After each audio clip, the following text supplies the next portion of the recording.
Troisième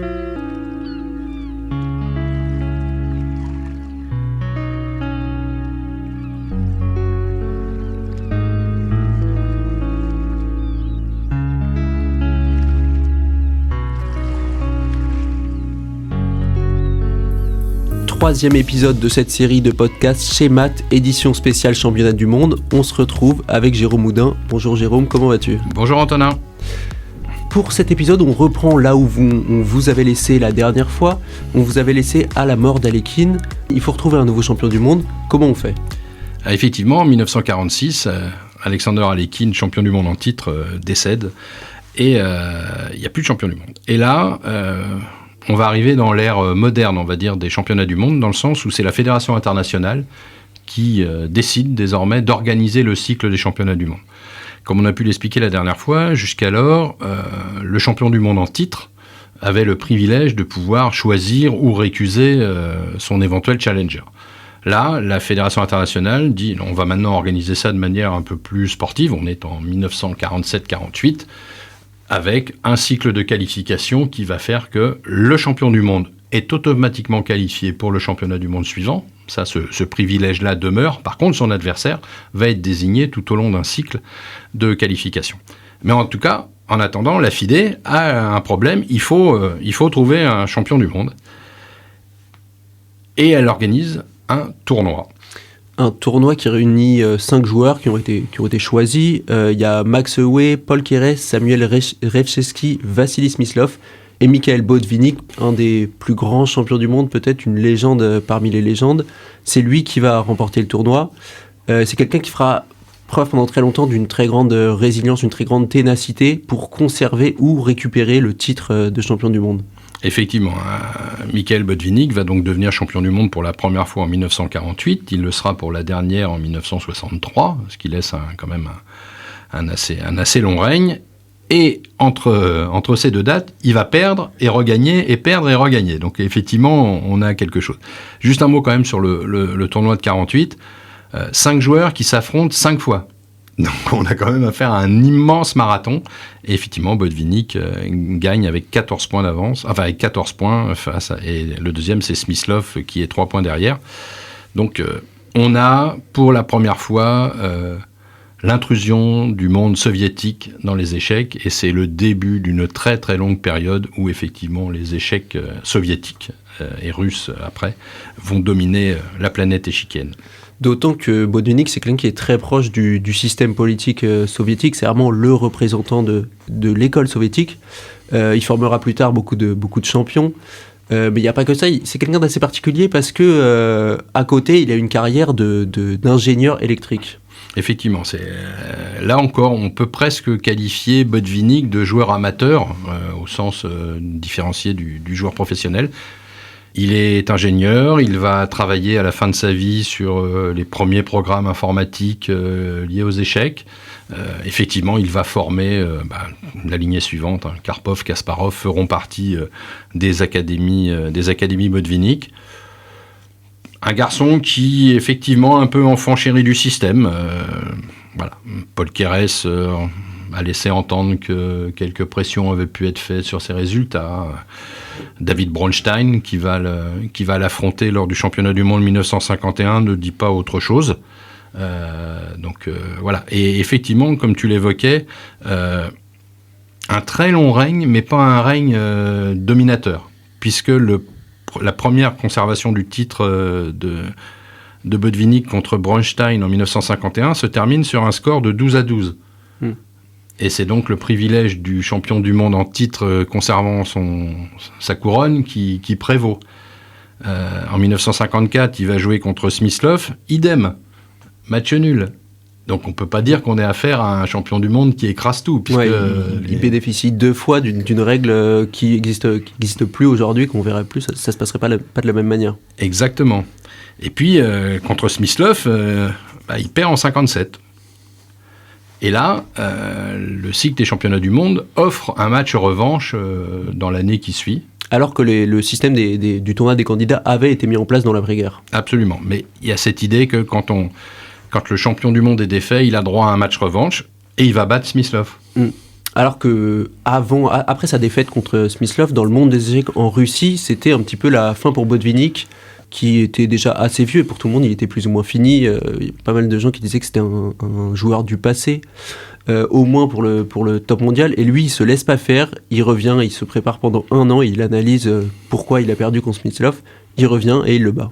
Ah, effectivement, on ne peut pas enlever à Botvinnik une volonté farouche. C'est quelque chose d'assez étonnant parce qu'effectivement, un joueur assez âgé, quand on regarde l'âge de nos champions actuels, on est un peu étonné de voir comment les joueurs de l'époque étaient beaucoup plus âgés. On était des joueurs qui étaient plutôt dans la quarantaine, voire la cinquantaine. Donc là, c'était enfin, trentaine, cinquantaine, on va dire. Donc ça, c'était des choses impressionnantes. Et en 1960, il lui arrive la même chose. Voilà, le génie absolu de l'attaque, le letton Michael Tal, évidemment, bat Botvinnik. Donc c'est l'euphorie à Riga. On n'a jamais vu une chose pareille, parce que Michael Tal, c'est une légende. Comme il dit, je suis le plus jeune ancien champion du monde, puisque moins d'1 an après, lors du match revanche, il va à nouveau être battu par Botvinnik. Donc il aura été le champion du monde de l'année 1960, mais il est resté dans l'esprit de tous les amateurs d'échecs par son style de jeu absolument flamboyant et attaquant. Et pour les gens qui l'ont connu, un type d'une gentillesse et d'une humanité assez rare.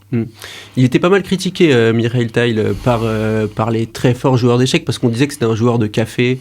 On se rendait compte après la partie que son sacrifice, en fait, il marchait pas du tout. Et du coup, ça agaçait un petit peu ses adversaires qui se disaient oui, mais en fait, on a juste mal joué contre lui, mais c'est pas lui qui est si fort que ça.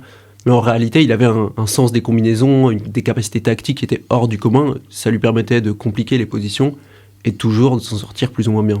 Et c'est là que les échecs sont un sport. Ça se joue ici et maintenant. C'est le « j'ai failli »,« j'aurais dû »,« j'aurais mérité de » n'existe pas. Et Michael Tal disait de toute façon, il y a 2 sacrifices, il y a 2 typologies de sacrifices, les bons et les miens. N'empêche que les siens étaient souvent bons par l'impact psychologique qu'il donnait face à l'adversaire. Non, c'était un type extraordinaire. Ouais, il y avait cet aspect psychologique. Par exemple, on l'appelait le magicien de Riga. Et Palbenko, par exemple, était arrivé à un match du tournoi des candidats à Zagreb avec des lunettes de soleil pour éviter de se faire hypnotiser par Tal, parce que c'était quelque chose qu'on croyait à l'époque. Ah oui, non. Puis en plus, il fumait. Enfin, c'était un type qui avait une santé et qui était, alors voilà, qui a toujours eu une santé extrêmement fragile, donc qui était assez impressionnant, mais qui était d'une vivacité sur l'échiquier absolument formidable. Mais pour le coup, dans le match du championnat du monde contre Botvinnik, que ce soit le premier ou le deuxième, il essaye de sortir un petit peu de ce jeu très tactique et de montrer qu'il sait jouer comme les grands, de jouer ce que les autres appellent les vrais échecs. Oui, et puis il a Botvinnik en face.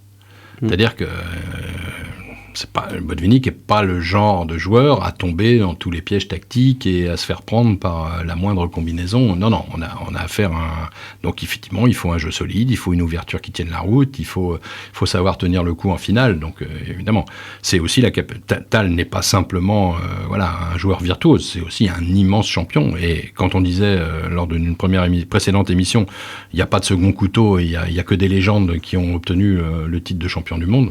Tal en est un tout à fait emblématique. Une autre légende, c'est peut-être Petrosian, c'est celui qui arrivera à venir à bout de Botvinnik. C'est un joueur très défensif, très calme, certains l'appellent le boa, à sa manière de restreindre très lentement son adversaire. C'est lui qui va d'abord remporter le tournoi des candidats, et c'est un joueur au départ qui fait pas du tout peur à Botvinnik, qui a plutôt effrayé par des joueurs agressifs. Ah bah c'est sûr, Petrosian, c'est vraiment le roi, c'est le ministre de la Défense avant qu'on donne ce surnom à Karyakin.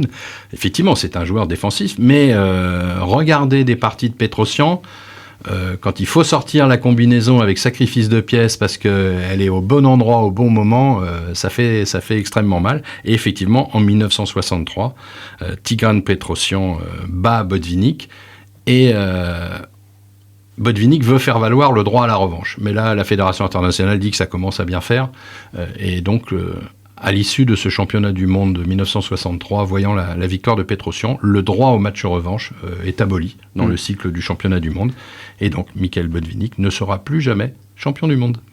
Ouais, il a 54 ans, il n'a pas la force, il dit lui-même qu'il est trop vieux pour faire tout le cycle des candidats qui en fait épuisant.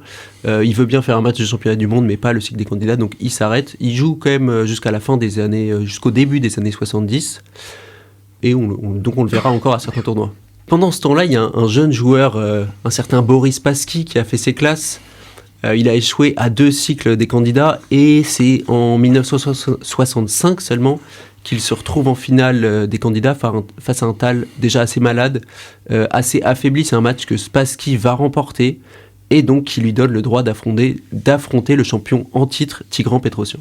Effectivement, 1966, Petrosyan-Spassky, un match extrêmement serré, puisque Petrosyan va conserver son titre par 12,5 à 11,5. Donc on a l'émergence aussi d'un Boris Spassky qui fait plus que résister et qui doit repasser par un nouveau cycle des candidats pour avoir à nouveau l'opportunité d'affronter Tigran Petrosyan. Et ça sera le cas, puisqu'il va à nouveau gagner le tournoi des candidats. Et en 1969, sur le score de 12,5 à 10,5, il va devenir champion du monde. D'ailleurs, Korchnoi, qui avait joué la finale contre Spassky au tournoi des candidats 1968, donc il perd et il déclare « Spassky est supérieur à tous ses contemporains et je ne doute pas un instant que nous allons avoir un nouveau champion du monde. » Donc déjà, ça annonçait la domination de Spassky. Oui, et puis avec Spassky comme représentant du style universel, c'est-à-dire que Boris Spassky est bon dans tous les domaines du jeu. On ne peut pas le caractériser comme Tal, comme particulièrement attaquant, ou comme Petrosyan, comme un excellent défenseur. On a vraiment affaire à un joueur complet, un peu comme un Magnus Carlsen aujourd'hui, par exemple. Et forcément, quand on parle de Boris Spassky, il faut parler de Bobby Fischer. Et évidemment, il n'y a pas l'un sans l'autre, et il n'y a pas la légende de Boris Spassky sans Reykjavik en 1972. Fischer, qui au départ a du mal au tournoi des candidats, notamment un tournoi des candidats à Curaçao, où il arrive dans les dernières positions, et en fait il se plaint que les adversaires soviétiques, qui sont en fait 5 dans le tournoi, se liguent un peu contre lui et font des nuls de salon pour se reposer et être prêts dans les grands jours. Alors, il est indéniable qu'on a une domination soviétique qui est énorme. Si on prend depuis 1948, prenons qui a disputé un championnat du monde: Botvinnik, Bronstein, Smyslov, Tal, Petrosyan, Spassky.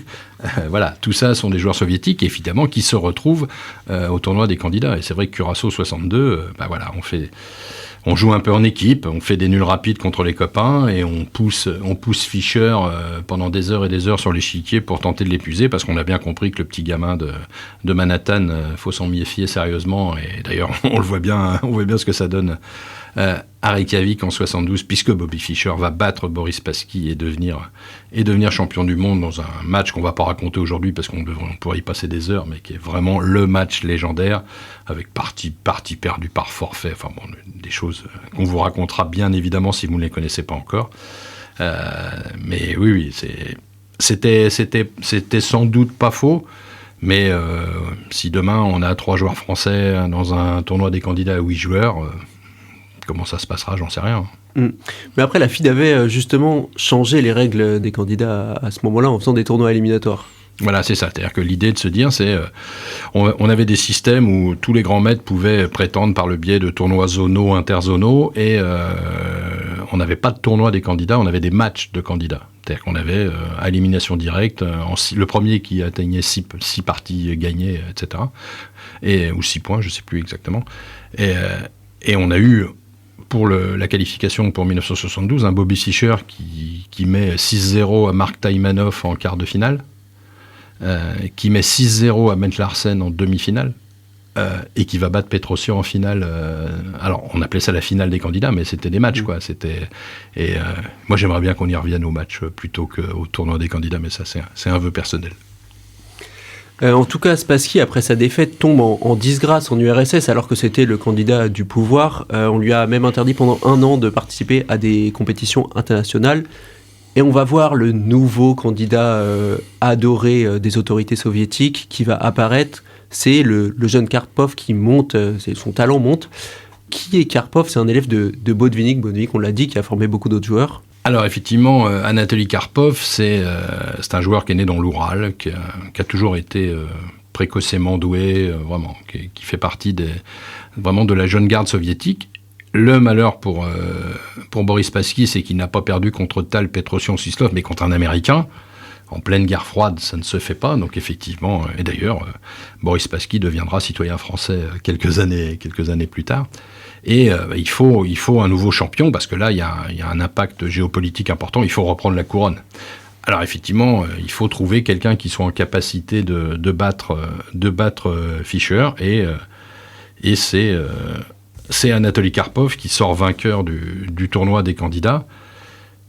On connaît la suite de l'histoire. Fischer et Karpov et la FIDE et tout le monde, personne n'arrive à se mettre d'accord sur l'organisation du championnat du monde en 1975. Ce match ne sera jamais disputé, sauf dans le numéro 1 de Route 64, où nous racontons ce match qui a bien eu lieu au Mont-Saint-Michel, et on vous laisse découvrir cette nouvelle dans le numéro 1. On ne vous dira pas qui a gagné ou qui a perdu.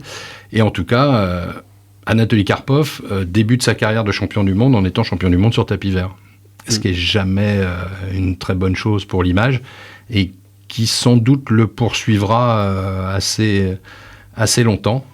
Par contre, on a affaire à un joueur exceptionnel, puisque dans l'année qui va suivre, il gagne un nombre de tournois absolument impressionnant, comme s'il fallait qu'il montre que, certes, il n'avait pas eu la chance de battre Fischer en vrai, mais qu'il était vraiment le champion du monde et le meilleur joueur du monde, ce qu'il était à l'époque. Un autre joueur soviétique avant Kasparov, qui est un petit peu l'ennemi de Karpov à cette époque, c'est Korchnoi.